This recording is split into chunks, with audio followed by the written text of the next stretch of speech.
Hi, this video introduces the concept of range-based for in C++. This is a really convenient way to write a loop when you're dealing with a data structure that supports iterators. So range-based for is a concise syntax for iterator-based loops. You might remember that writing a loop with iterators can be a little clunky, especially declaring the iterator type. Well, range-based for makes this a lot more streamlined. This syntax was added in C++11. That's the name of the C++ standard that was completed in 2011. So it's a little bit new.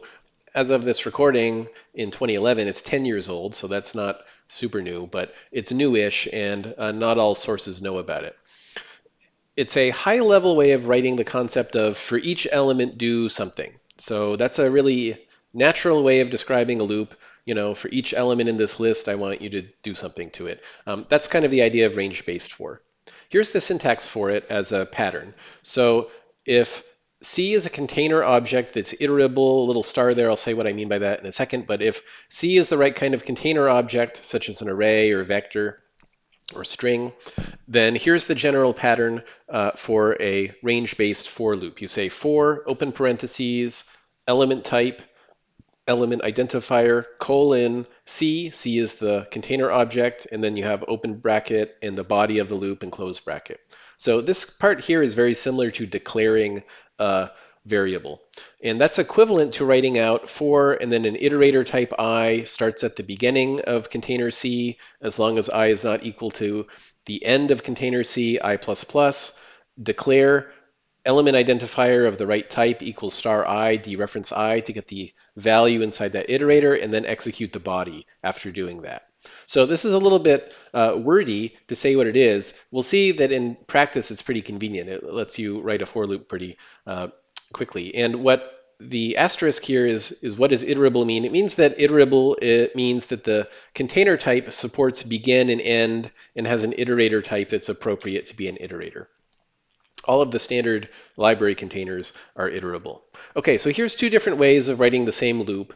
Let's say I create a standard array of 6 ints, and I'm calling my array A, and it contains these digits.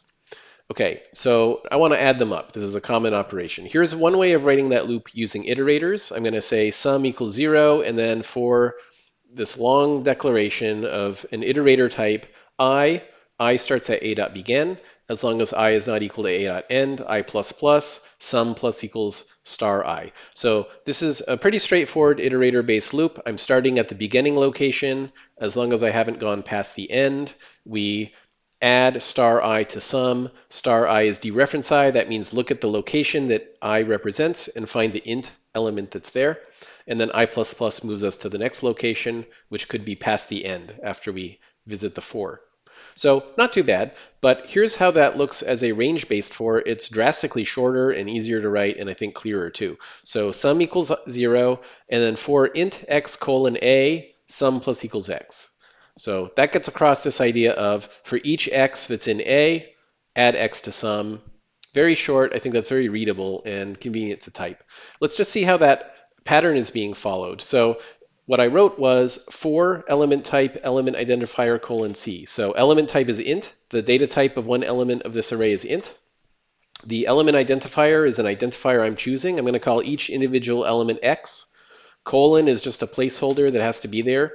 And then I need to give it a container object, and A is the name of my container object that was declared earlier.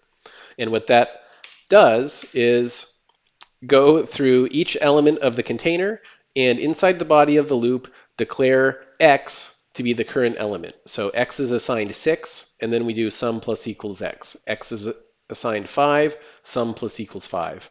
X is assigned 7, sum plus equals 7.